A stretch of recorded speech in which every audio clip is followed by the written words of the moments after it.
Podcast Answer Man, episode number 343.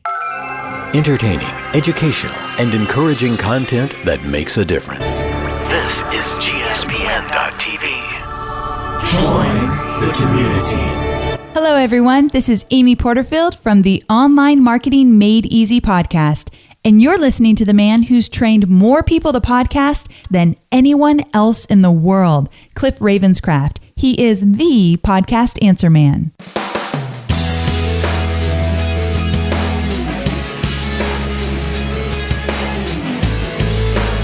Well, hello everyone, and welcome back to another episode of the Podcast Answer Man. My name is Cliff Ravenscraft, and this, my friends, is the podcast devoted to taking your message, your business, your life to the next level. That's right, my friends. It does not matter if you're brand new to this online content creating world, or if you've been doing this for many years. There's something we can all do to take everything we do to the next level. That's right, my friends, and taking things to the next level is what I've always been about, and today it is causing me big, huge stumbling blocks. I mean, it's just like, wow, is there a point where you can lift the bar so high that even you can't jump over it? I don't know if that's really possible, but it might be something that I talk about in a later portion of this episode. The reality is that I am struggling. I have 20 minutes and 30 seconds of this episode as a premeditated, well thought out, ready to go, and enjoyable, amazing content. In fact, I'll introduce that segment in just a moment. But after that, I have nothing in my mind that really I feel has to be talked about, that I should be talking about. And I'm wondering if that's a topic within and of itself. And I think that it is.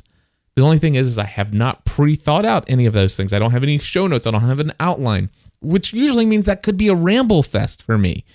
Sometimes those are fun for me, but are they necessarily fun for you to listen to? I don't know. And that, my friends, might be what the remainder of the episode is all about. Of course, I realize I could just say, hey, here's the introduction to this 20-minute pre-recorded amazing conversation, and I think this is going to be very helpful to you, and then wrap it up with a little, 3.5-minute closing after that, and that would be perfectly fine, and I could do that. But for whatever reason, I feel like, Podcast Answer Man's an hour.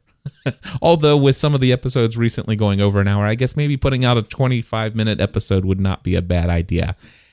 Anyway, with all of that being said, let me just jump right into what the meat of this episode is about. And it is about mouth noises. That's right, lip smacking. Mouth noises when you're recording your show.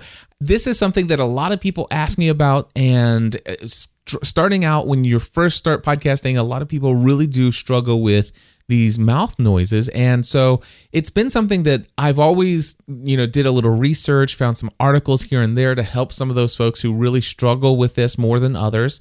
And there are some. I mean, I don't know what it is. Some people do struggle with it more than others.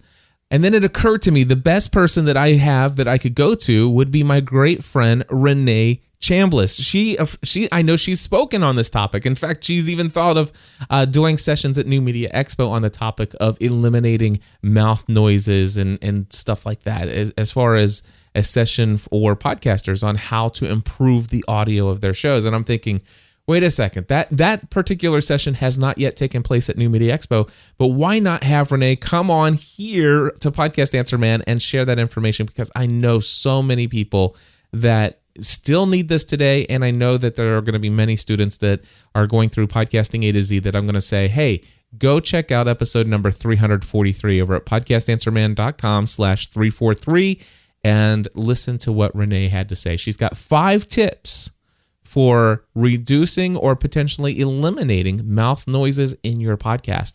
So this is Renee Chambliss, by the way. She is a professional audiobook narrator, and we're going to learn a little bit about how she got into that at the end of my talk with her.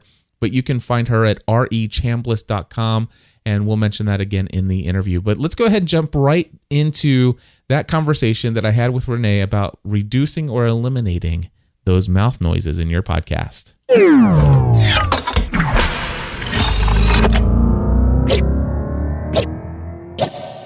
All All right, everybody. I am so excited to talk to Renee Chambliss. Renee, welcome to Podcast Answer Man.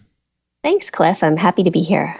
Well, I'll tell you what, I am so happy that you are here because one of the things that folks come up to me often and ask is, how on earth can I get rid of this lip smacking thing that I do, or this noise? I don't even, do you have a name for the noise? I don't know, just mouth noises. And it is horrible because for most people, they don't even realize that they have those things going on until they record themselves and then listen back. And then once you can hear them, you start hearing them everywhere. And it's bothersome and kind of gross. Bothersome and kind of gross. So what we're going to do is we're going to have from you, I think, at least 5 tips for reducing or eliminating mouth noises in your podcast. And specifically, so we are talking about those noises, the one where your tongue seems to stick to the top of your mouth, and it seems like there's this sticky glue or something like that. What about the lip smacking? Is that another one that we can do something about? Yes. Excellent. Yes. Are there other mouth noises that we need to be aware of? Well, there's one that I've run into a couple times, and that is sometimes my jaw will click a little bit. And that's something that I remember when it first started happening. I've tried to find some information on what to do about that, and I didn't see it anywhere. But that's something else. I mean, basically any sound that you're making while you're recording can be picked up by the mics. Those are the most common ones. And of course, I do have some students that I've worked with where I'm listening to their content, and I do hear that every single time they take a break or when they, just close their mouth in any way whatsoever.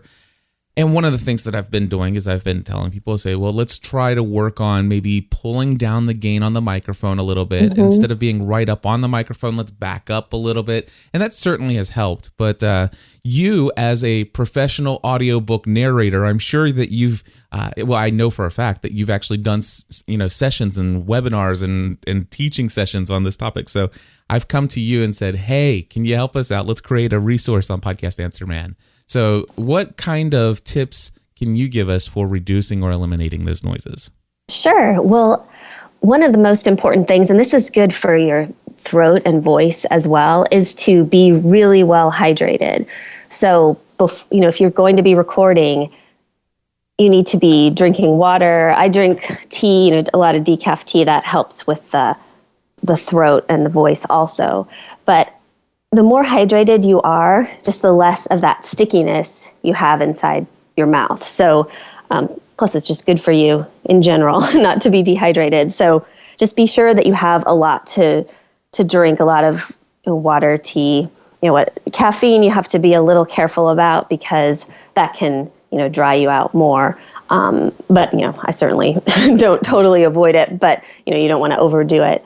So but, go ahead. I've heard that you should not bring drink a cup of coffee or something like that before you record it. Would you agree with that, or is that a little bit of a misnomer? Well, I think it just depends. And, all of this is very individual. What works for me might not work for you, but I've actually need to have, or I don't want to say I need to have, makes me sound like a caffeine addict, but I have recorded a lot of young adult fiction, and I've started having some caffeine, especially when I record those books, just because I need to be more kind of animated and, I don't want to be like slow and soothing when it's a teenage character. So I think a little bit is fine, but you just don't want to be completely, wired, and because that will dry you out as well as affect how you sound. So being really well hydrated is very important. One of the things I typically do when I'm doing a lot of recording in a day, I'll bring one of those water bottles that are spill proof. I encourage people to consider having one of those standing by. Today, I'll just be authentic and tell you that I normally do bring a water bottle down. For some reason, I'm sitting in front of me a 12-ounce plastic bottle of Diet Coke, and it's over halfway drank, and I'm doing just fine. Yeah, well, good. Yeah, the carbonation I try to avoid just because that can come out during the recording. But I've had that too. Good. Thank goodness for the mute button. Yes. Yes. So being hydrated is really important. But the other thing that I do, well, let's talk about the lip smacking, because that's an issue for people also. And that, the simple answer there is just, having lip balm with you. And, I'm not sure what kind of recording your listeners tend to do if they do sort of live recording that they don't edit much afterwards. With audiobooks, it's all very edited. So you can take things out that you don't like or that sound bad. Sometimes the lip smacks and the mouth noises come, even within words, and so that's harder to take out. So I find it easier and much less time-consuming to just try to avoid them as much as possible while recording, so you don't have to take them out later. But so when I'm recording, I have water, usually the hot tea in kind of a thermos with a lid, and some lip balm I have right there with me. So if I notice the smacking starts, I can use that, and that helps a lot. I never would have thought of lip balm, but it makes perfect sense. It really, I guess, would smoothen things up and keep your lips from kind of making that smacking noise or sticking together. Uh-huh. I like that. And if you have it right there, it's really easy to do while you're recording. Then the third thing, and this is one that I haven't seen other people do, and so maybe it's not an issue for them, but what really helps me probably the most is to make sure that I have a clean mouth before I start recording. So I get maybe a little obsessive about it, but I floss, I brush my teeth, and I use mouthwash right before, and that just gets all that sticky stuff out of my mouth. So that makes a huge difference. And so brushing, flossing, and mouthwash, I don't know that everyone needs to do all of that, but just something to kind of get.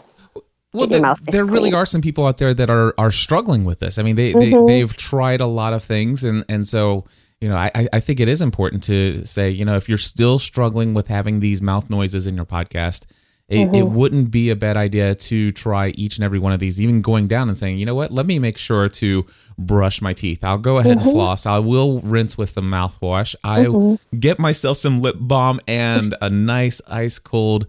Well, actually, I wonder, going back to the first one, is it better to drink hot liquids, cold liquids? Do one of those, is one better than the other, or is room temperature a little bit better? Well, this is more for the voice than the mouth noises. For the mouth noises, I don't think it really matters what the temperature is. But for the voice, really cold liquids aren't great. They just, at least for me, it tends to kind of tighten up my throat and my vocal cords. So room temperature or, warm are better for that. Excellent. Good to know. All right. So far we have be really well hydrated, potentially use lip balm, and a clean mouth. Yes. Then the fourth thing, this is, again, something that I have in the booth with me when I record. And there are, debates out in the voiceover world about whether this works or not. But the apple slices, the green apples in particular, the Granny Smith, they're supposed to have something, I think it's in the skin, that helps you produce saliva, helps with mouth noises. So if I'm having a real big problem with them, on top of all of these other things that I've done, just taking a bite of apple and chewing it. Now, this doesn't work like if you're doing the kind of podcast that you and I are doing right now. If I suddenly started munching on an apple, that probably wouldn't be the best. But if you're doing something where you can hit mute, or you're going to go back and edit later, then just eating a bite of apple and crunching away at it for a little bit can help get rid of that extra stickiness that might still be hanging around. And there's other things too. I don't know that only has to be apples.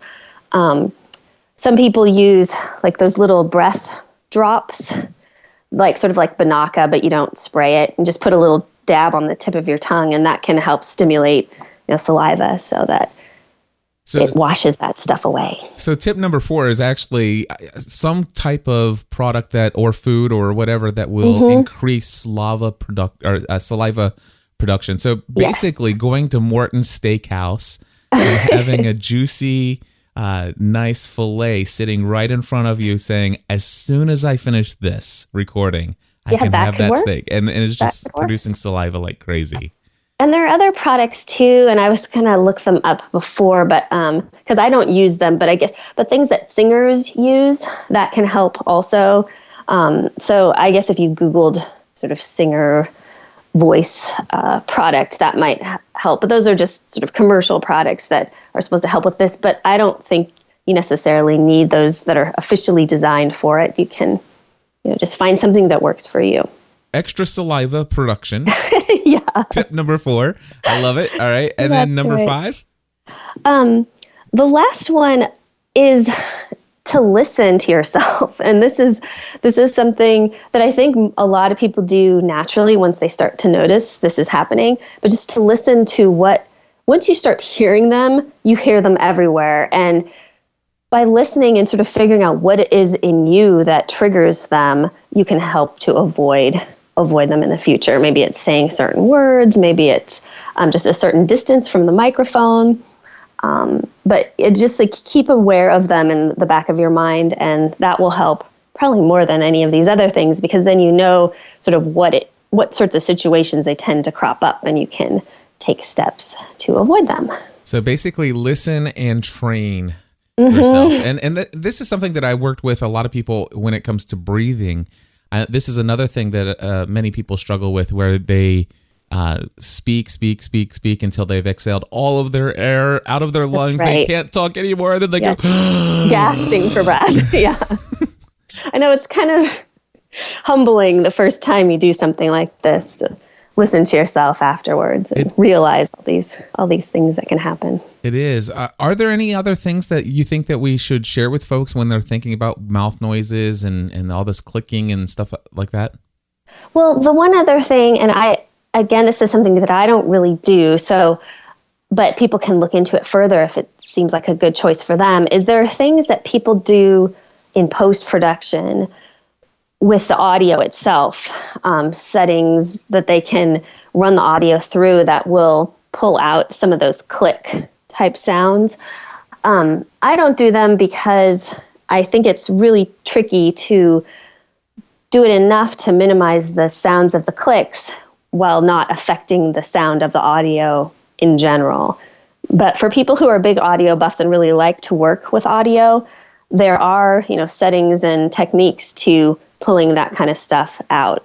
So that's an option if people want to look further into that. Yeah, I'm totally with you on that. There are those filters, if you will, that you can do, and you can run over the entire audio. I'm not a fan of any of those because they mess with frequencies of your normal voice and sometimes take that out.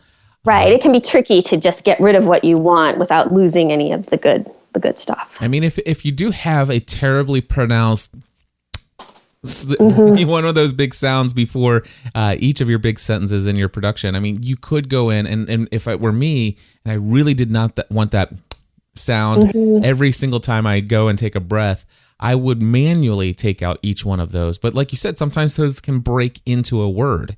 Yes. And it's usually, if it's before, like you said, you can see it in the waveform. It's a sharp line. And so clipping it out isn't that difficult. But it does take a lot of time, especially if you're doing it with every breath or at the start of every sentence or whatever. So, I mean, my policy with all of this is just so much easier if you can avoid it in the first place than trying to deal with it later. Right. Now, one of the things I did not ask you about before coming on here, and it just occurred to me that it makes sense to talk about this. Do you also deal with breathing noises? We just lightly touched on it just a second ago, but the big inhales. Do you have any tips on that? Well, practice is the best thing. Just the more you do it, the more natural your breathing is. Sometimes with audiobooks, it's hard to find a good place to breathe. When we're just having our conversation here, I'm not thinking about my breathing very much. It's just breathing when I feel like I need to. Right. But with the books, if I have like a really, really long sentence with no commas, say, it can be tough. And sometimes I do end up having the big breath at the end, and then that just has to be taken out. But I definitely don't have as much of a problem with breathing now as I did when I first started, and that just comes with practice and experience. That's exactly for me. That's true for me as well. There are two things that I've done to help my breathing. One, I do have a piece of equipment called a gate in my studio.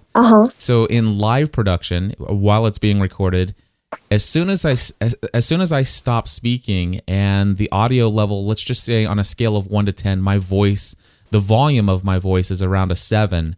Anything below 5, this gate will cut off any audio coming from my microphone and not let it get to the recording. And the only way the gate will open up and let audio come from the microphone into my recording is if the volume of the audio coming into the microphone is 5 or greater, because that's so my voice is at a 7. It simply opens up the gate. So what that allows me to do is I can actually breathe or inhale right into the microphone, but as long as I do that at a volume level less than a 5, like I just did right there, you didn't hear it. But if I go like that, I did it above a 5, and so the gate opened up for that one, but it did not open up for that one. So that's a gate. That's a piece of hardware that you can use. But the other one is, you said with a lot of practice, I have taught myself to do 2 things. Number 1, to breathe in much lighter, softer, and more controlled. That does take some practice and some time. And the other one is to be a little bit more comfortable with silence. Yes. A lot of folks, and of course me in the beginning, I felt like you can't have silence. I mean, like that was just so uncomfortable. I know, dead air. Dead air. Dead air is not going to kill anybody. I don't know why they call it dead air, but it's not going to hurt anybody. And it's okay to pause and take a breath. Yes. So anyway, Renee, is there anything else that you think people should know about this? I don't think so. I mean, it's just part of being human, and don't feel bad about it. But there are things you can do that can make a big difference, and being aware of it, I think, is really key. Well, I appreciate that. And for folks that don't know this, Renee had been a huge, major help to me recently. I want to say a personal thank you to you in front of my community of folks. Renee did a wonderful job helping me plan several sessions for New Media Expo 2014. And Renee, just here in front of everybody, I just want to personally thank you for putting together some wonderful sessions from the fiction podcast community. Oh, you're so welcome, Cliff. I just have so much fun doing it, and you're great to work with, and so I think it's just positive all around. Awesome. And real quickly, tell folks a little bit, just so they know who you are and can check out some other things that you might be working on. You started out in podcasting, and that's right. And what was your first podcast, and what was it about? Well, it was a fiction podcast, and I got into podcasting because I'm also a writer. So I had written a novel, and this was back in 2008. So a lot has changed since then. But back then, it was hard for me to, I was trying to get it published, and it was hard for me to find the right place for it because it's kind of a unusual story and didn't really fit neatly into a genre. And I heard about people who had podcasted their novels, and they released them episodically, and there's this big following for them. So I thought, that sounds like fun and something I'd like to try. So I did. And it was great. It was just so exciting to get listeners from all over the world and people who are really engaged in the story. The podcast is called Dreaming of Deliverance, and you can find it at podiobooks.com, which is a big site for podcast fiction, not just fiction. There are nonfiction books podcasts there as well. So I did that, and that was great. And then what I didn't expect was people started asking me to read for them. They just liked hearing me read. And so I started doing parts and narration for fiction podcasts, and there are all kinds. There's some that they're novels like my novel, but it's called full cast, where you have different people playing the different characters. So you'll have a narrator, but each character has its own distinct voice that people do. So I did parts in that, narration in that. Also for the short fiction podcasts, which we had a bunch of those at New Media Expo. And the more I did there, just the more fun I had. It's such a great community. And eventually I got into the audiobook narration professionally. So that's excellent. And I'm still writing, but it's a little harder to squeeze that in now. And I know that there are several books, I think even in Audible, that are out there that you have participated in as far as narration. Oh, yeah. No, there are lots. With the professional stuff, Audible is pretty much, any audiobook is going to be on Audible. So yeah, you can find all that at my website, and under voiceover, it has a list of all the things that I've done. And that's over at rechambliss.com. That's rechambliss.com. That's right. Renee, thank you so much. I really appreciate you coming in and helping us think about some of these things that we can do to reduce or eliminate mouth noises in our podcast. And I do encourage people to go over there and check out your website and all of the things that you're working on. And just want to say again, thank you for all that you do. Oh, you're welcome. Thank you, Cliff.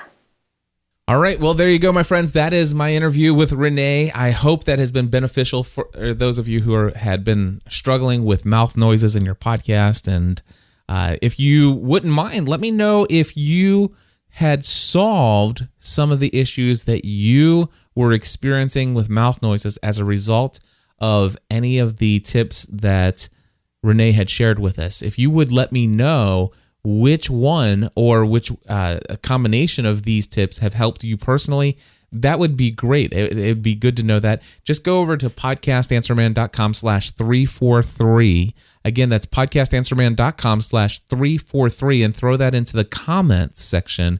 And I would just love to have that as an ongoing reference to, what it is that's helping people. And actually, if you could also say, this was the type of noise I was experiencing, and it was, the lip balm that really helped my lips stop sticking together or something like that. I would love to hear that.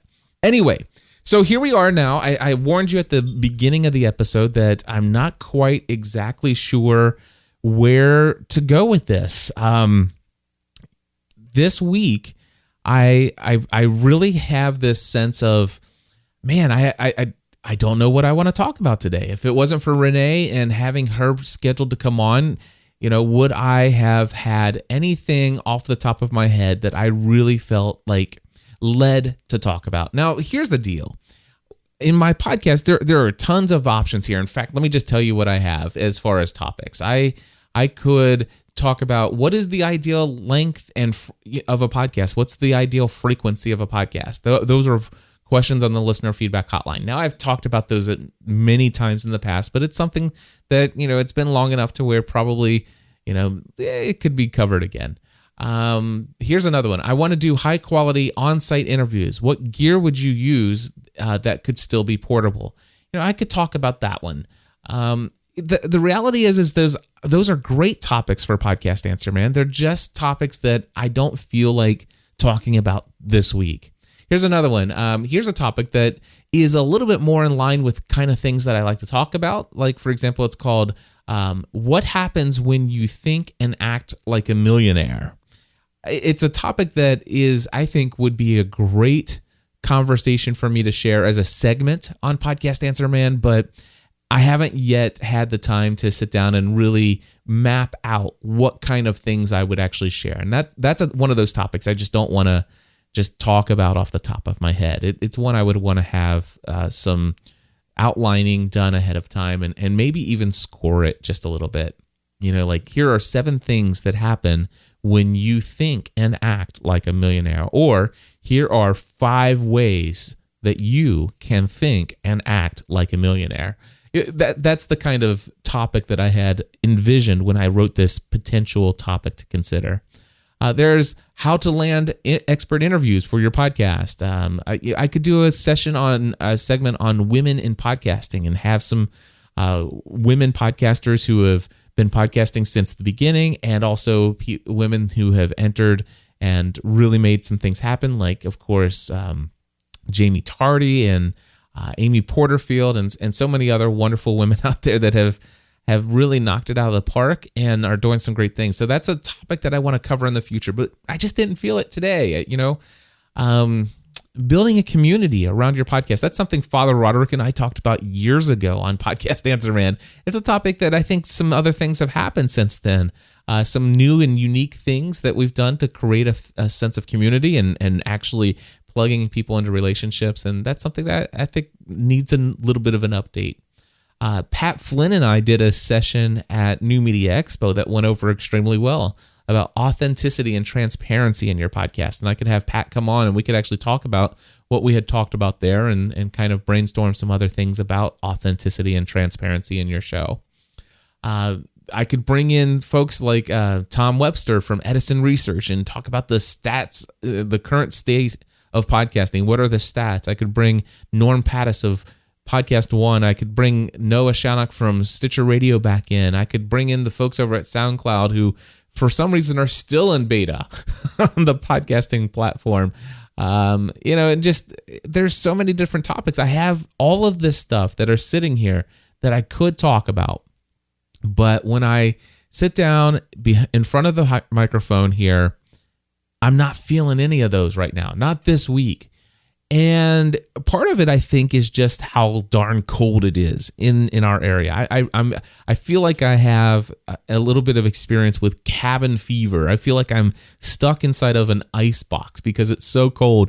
It's been, single digit temperatures here for us in Fahrenheit. So it's been like, the high has been 6 degrees, and outside it feels like -20 with the windshield.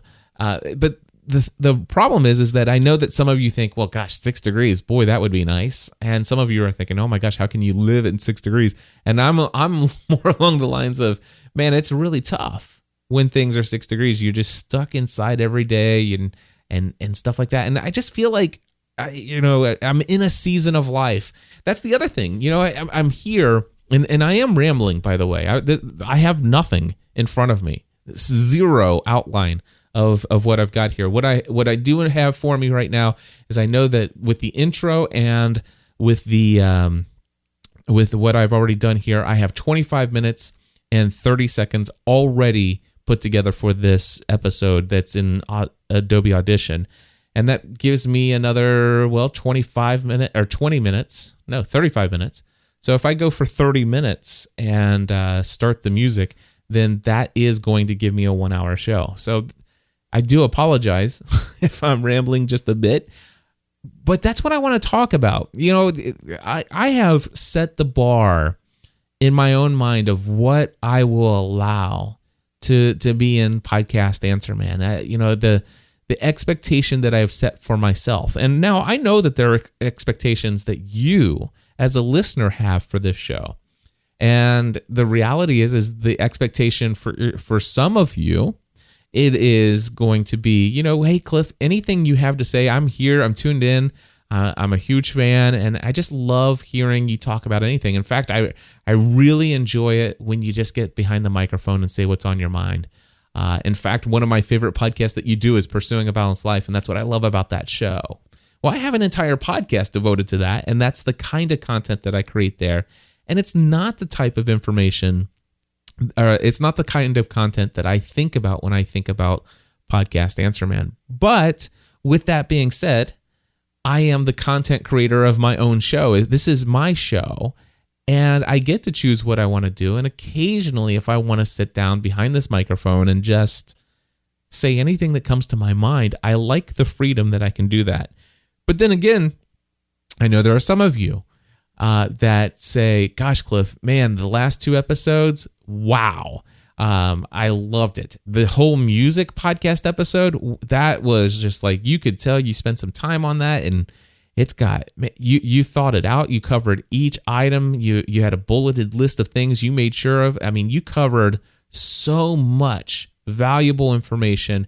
There was no rambling anywhere in there. It was boom, boom, boom, boom, boom, solid content, well thought out, well researched, everything from beginning to end, even the examples. Wow, that was awesome. And then, to follow it up with a very on-topic conversation that moved very quickly, but was, full of great insights between yourself and Scott and Eric on the usage of Twitter and real time. And then afterwards, you and Eric did this perfectly scored approach to, 5 tips for using Twitter in a more relational way. And it was very well thought out ahead of time. There are some of you who desire for every episode and of everything to be on that realm.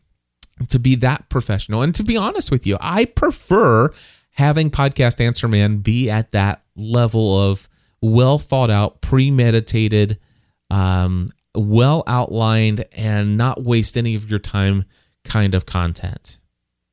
But there are times in life when, even though your full-time career is podcasting, there are times in life when you come across a season of life where taking the time every single week to put together that kind of content, either number one, you potentially don't have the time to do it because of other commitments. And for me, that's not been the case. I've had plenty of time over the last week, over the last 7 days since I recorded my last episode. I've had plenty of time to think things out. So there are sometimes when you don't have time to well plan out an episode. And then there are some times when you're just not feeling it. And that for me was this week. Now, does this give me pause or concern about the future of Podcast Answer Man? Nope, not at all. And why not? And the reason why is because I've been in a season like this in the past, and it's, it happens from time to time. It usually happens about anywhere between 1 to 3 times a year. And I'm not in a funk at all. In fact, I'm actually very excited about where I am in life, but I am in some sort of season. And I do believe that this weather pattern is really affecting me a little bit because, my daily routine's quite messed up right now. My desire is to get up in the morning and sometime before 2 o'clock in the afternoon to have already gone out for, a 4 or 5 mile walk. And while I could go out for a walk in 6-degree weather, I don't desire to. I do have a treadmill that's in my garage, but when it's 6 degrees outside, my garage is not insulated, and therefore it's not a whole lot warmer in my garage. And, I have a stand-up elliptical, but that gets boring. And so I do feel like I'm just like out of my routine a bit. And I'm also in a season of life where I'm in a big transition. A big transition for me. And so what do I mean by that? I mean that, I'm in a place right now where financially I've achieved more than I dreamed possible. I set myself some pretty significant goals financially for this business in 2013, and I blew those goals out of the water financially. 2013 was a record-setting, income-breaking year for me, and I could not be more happy and more pleased, especially given the fact that I am, my wife and I, our family, we're building a brand new house here in 2014. It's under construction. If you haven't heard about this, this is the first time I think I've probably brought it up here in Podcast Answer Man. But we're building a brand new house, and I am dreaming about all of the things that will be a part of my daily routine when I'm in the new house. I'm starting to visualize what I want my life to look like when I have this new space. And sometimes that can create a little bit of an underwhelm when it comes to what is possible in your current space. And the reality is gosh, it's silly to think about, because what I've already accomplished in the space that I am in right now is out of this world. And I've certainly not tapped this resource. I mean, there's still so much that could be done without a new office, without a new studio, without a new set, without, all of this fancy stuff that I'm getting ready to move into. I have not reached my full potential of the things that I could do in this space, but for some reason, I find myself living in the future. Does that make sense? I mean, it makes sense to me. I do know that my mind isn't necessarily on the here and now. My mind is 6 months or 5 months forward from now. It's like when I'm thinking about the projects that I want to say yes to, the priorities that I'm going to make my top priorities for 2014. These are things that are going to make more sense when I'm in the new place, when I'm in the new space. And so for some reason, it's like anything between now and then seems less significant. And that's not true. And I realize that. And so I realized that I'm in a season where I'm kind of just processing change. Now, I think you've probably heard this. I know that I hear it all the time, but we all hate change. And for the most part, I guess that's true. I am excited about some changes, but when there's change, there's a lot of the unknown. And so there are things when I'm approached with the unknown, I get a little, what's the right word?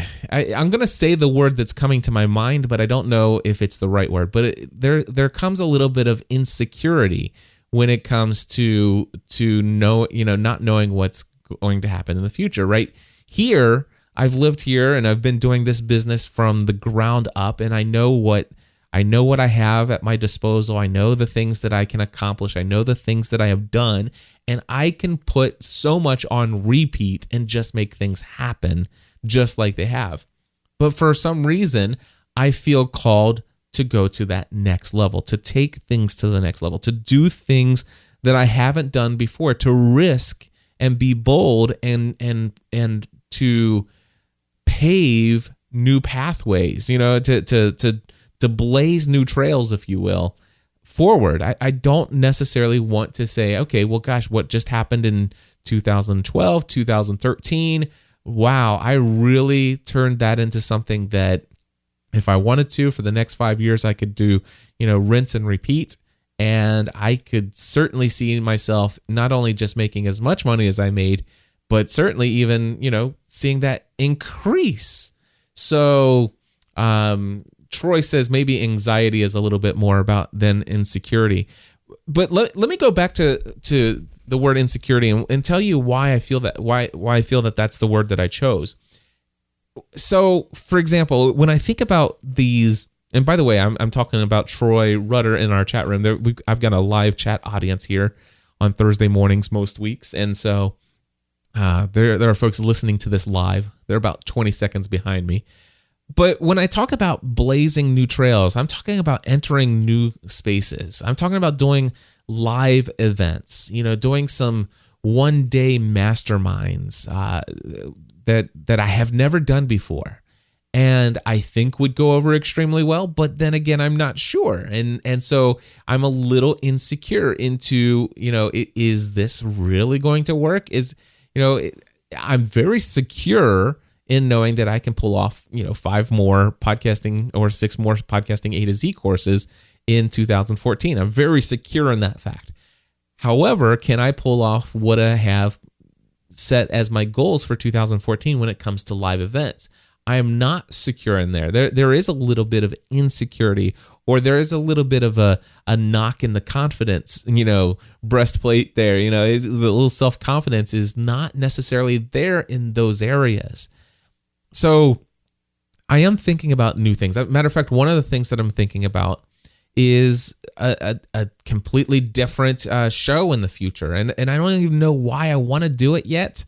And I really need to process through. But for whatever reason, ever since I went to New York City for Blog World NYC 2012, myself, Father Roderick, and John Lee Dumas, the 3 of us went to the Late Night with Jimmy Fallon show recording, where they record it live in front of our audience, and we were a part of that audience.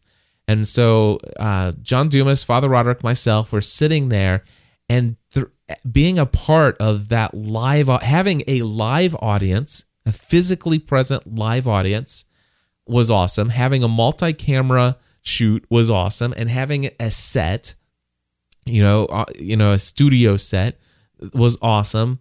And for whatever reason, I felt a desire to create something like that on my own. Now, some of you know, who have been listening to Podcast Answer Man for quite some time, some of you know that there was a time about, I don't know when it was, maybe a year and a half ago, or maybe it was a year ago, it doesn't matter. But there was a time ago where I actually thought that maybe the next step for me was to buy a commercial space. I was very seriously considering buying a building that has been vacant for quite some time, that has got a very open floor plan that would have allowed me to build something like what Leo Laporte has over there at This Week in Tech, or the twit.tv network. And not necessarily doing it like Leo does, but to have my own kind of, different realm of content creation. And so some people are like, what does that mean? And I'm like, well, I don't know. This is something I've been thinking about. And it's something that I knew that if I would have done it, it would have caused me to enter some new areas of life that I wasn't sure if I wanted to do. There was a bit of insecurity, if you will, of whether or not, can I pull this off? And the answer was, I know I could pull it off, but do I really want to do I want to heavily invest in what it would take to make that a success? And things, for example, hiring employees and having a little bit more of a focus on live streaming and also video production. Is that stuff that I really want to do? I'm a huge fan of audio content. And so for whatever reason, well, I do know why. I actually thought about the cost that was associated with the having that professional commercial space and the renovations and stuff like that. Wasn't that I couldn't do it, but I knew that it wasn't the time, and it wasn't necessarily what I was at that point in time. It wasn't where I knew that my next steps were. And that's where I decided, okay, absolutely not. I'm focusing on these things instead. And I started to really clean up my commitments as far as the things that I said yes to and the things that I said no to. And as a result of that, I saw a major financial return as a result of my focus. For example, at that time, I was still doing a lot of one-on-one coaching and consulting. And today I do 0 one-on-one coaching and consulting. And instead, all of my focus goes into really just a few things. For example, podcasting A to Z is one of the things that gets a lot of my attention. My podcast mastermind, digital product sales. Then there is actual physical product sales for my one package that I sell on my website, and affiliate commissions. Those kind of things. Those are the things that I focus on and say yes to. And pretty much anything and everything else, usually gets an immediate no response unless I can be compelled to say yes to something else. Well, anyway, my wife and I were talking about in 2012, we had a plan we had a goal that we would create a plan to move into a new home, that we would build a new home or find a new home for us. And our original idea would be that would happen in 2016. We would be in our new home in 2016. That was the original goal. Well, some pretty significant things happened last year as a result of, like I said, this focus that I had and knowing what I should do, what is the most important things for me to say yes to, and what is going to help the largest number of people. And as a result of doing all of those things and putting everything together, I found what works, and the things that worked produced a lot of income, and things that will and can and will produce a lot of income moving forward for us. And so our actual goal of moving into a new home was moved up when my daughter and my wife went out just playing around one day. It was my daughter's idea to go look at a model home in some of the neighborhoods down the road. And they came back after seeing a couple different model homes, and they found one. They said, "Hey, we want to show you this. We want to show you this." And I, for whatever reason, says, "Okay, I'll go look." And my wife's like, "Just so you know, I'm not planning, I'm not trying to tell you we need to move up our plans or anything like that." Well, I went to this new model home and walked through it with them. And I don't know how long we stayed. It was an hour or 2 hours or whatever. But I fell in love with the floor plan. It's like I loved the layout. I loved the upstairs with the 4 bedrooms. I loved the the master suite. I loved everything about that. I loved the downstairs. I loved the kitchen. I loved the big garage. I loved the living room and all of the different things. And then there's this very nice, large space for a basement. And of course, they had half of the basement finished. And one of the things that they told me, I say, listen, we do a lot of custom work as well. We can change anything in this house you want to change. And we got some pricing. And one of the things that we did is we found out that if we did a full finished basement, what would the price tag be? And then we did the math on it. It's like, gosh, we would need 20% down to buy this new house. If I think that this is totally doable. And then, of course, when we set that as our goal, I really started to ramp things up in some other areas. And, well, we already made in 2013 what we needed to buy this home and put the down payment on it. And the reality is that I didn't think that I was going to be able to come up with the amount until just before the closing. And we ended up, having everything we needed before the end of the year, which is totally awesome. So the big deal is we're moving into a new space where we have a home. The house that we live in right now is 1,200 square feet as far as living space. 1,200 square feet. That's all the bedrooms in our house. This studio that I'm in now, everything. The entire living square footage of the house that we're in right now is 1,200 square feet. The actual basement in the new house is going to be 100% devoted to this business. It will have a workout room that will be well heated and insulated. It's going to have a very nice workout room. It's going to have a spare bedroom, which will also be an additional workspace, an additional office for somebody if they're doing some work here with me. It's going to have a full bathroom, a very nice bathroom. And it is going to have a massively open floor plan for my studio, my new studio. The total square footage of our home right now is 1,200 square feet, which is exactly the square footage of the basement of this new house that we're moving into. So I'm dreaming of big things. And one of the things that has come to mind as I've been dreaming about what the future is going to hold is I've got this space now to build a TV set, a TV studio set with the whole, backdrop and with the desk up on a platform, and potentially have a desk where I've been thinking, do I do a desk where the host of the show is at the desk and the guests are in chairs or on a couch? I was thinking about that, but I've been thinking a little bit more along the terms of having an oblong desk that where Stephanie and I would sit together for our shows that we do, and then potentially have it to where it could host up to multiple people. I've been thinking, do I want it to have this normal height of a desk, or do I want a higher desk where we sit in heightened chairs? I've been really just dreaming about things. In fact, I've been doing a little bit of pinning to Pinterest, a couple of the different sets that I've looked at.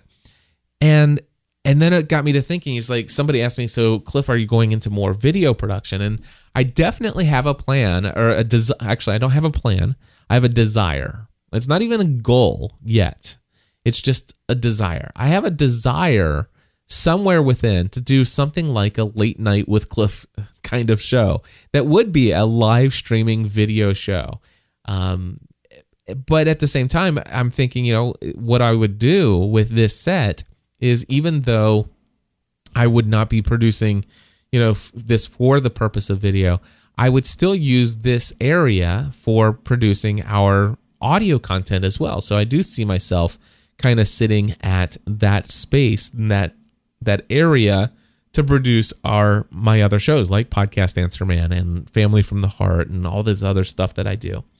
So I say all that to say this, that my head, my mind, my everything, my creativity is all several months into the future. I'm physically here in this icebox because it's so darn cold outside. But my mind is in our new home. My mind is there. My mind is thinking about those things. And the reality is I know that I very much need to get my mind back in here, because you know what? Life is not about living for tomorrow. Life is about living today, being present today. So I certainly understand, and I'm totally cool with the fact that it's okay to dream. It's okay to visualize your future and stuff like that. And it's okay to do that for several days, and I have done it for several days, and I don't feel bad about it. But what it's caused for me is it's caused me this uneasiness of waking up on Thursday and saying, what's Podcast Answer Man going to be about this week? And there are lots of choices.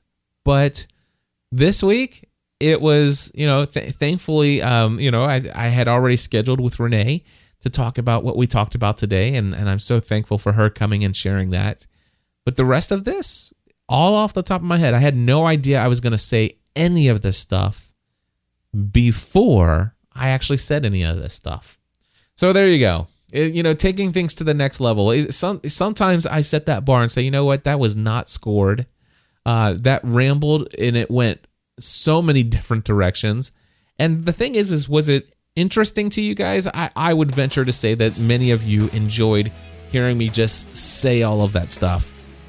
But the reality is that, wow, there are some things that if I was to actually take all the different things that I talked about in this episode, I could have made that into like 4 really great segments where each one of them I actually had premeditated and pre-planned and outlined how you could take each of those insights that I kind of just rambled on about, and I could have actually driven it home with take-home action. And that's where this show should be. But sometimes I just want to talk behind the microphone, and sometimes I want to go back to the days where Podcast Answer Man was just for the love of it, not necessarily for the professional feel of it. Does that make sense? Anyway, if there's anything that I can say out of this is that there are seasons in life where sometimes you just don't necessarily know what's around the corner. And sometimes you don't necessarily know that what worked yesterday isn't necessarily what you want to work for tomorrow. Is there time when you just need a little change? Or as one friend recently told me, you definitely don't want to kill the golden goose. I think that's the phrase. I could have totally got that wrong. Anyway, I'm going to stop rambling now. I'm going to say thank you to some folks who signed up using for some media stuff using Bluehost. Thank you to the folks over there at CatholicTravelJournal.com, RutRemedy.com, R-U-T, Remedy.com, and UsefulHistorian.com. All 3 of those domains, plus one other domain, and I don't want to necessarily reveal that one right now. Somebody purchased. But I want to say thank you to all of you who have purchased domains using my affiliate link with Bluehost. As you guys know, I get a very generous commission every time somebody does that, and you can find out all of my thoughts about hosting over there at podcastanswerman.com/hosting. And real quickly, I just want to say that this coming Monday, February 3rd, I start my, oh my goodness, I should have thought this one out, my 15th Podcasting A to Z online training course. My 15th. It's already booked. It's already filled solid. I have not shut off everything. I have 26 students signed up. I can fit 4 more. I'm not marketing it. I'm not asking you to go sign up. If I have 26 students, that's fine. I will try to limit it at 30 though. But I will tell you that my next session after that is going to be in April. So if you're interested in that, email me, cliff@podcastanswerman.com.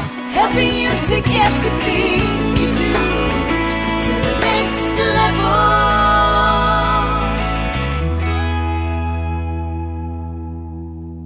Podcast Answer Man.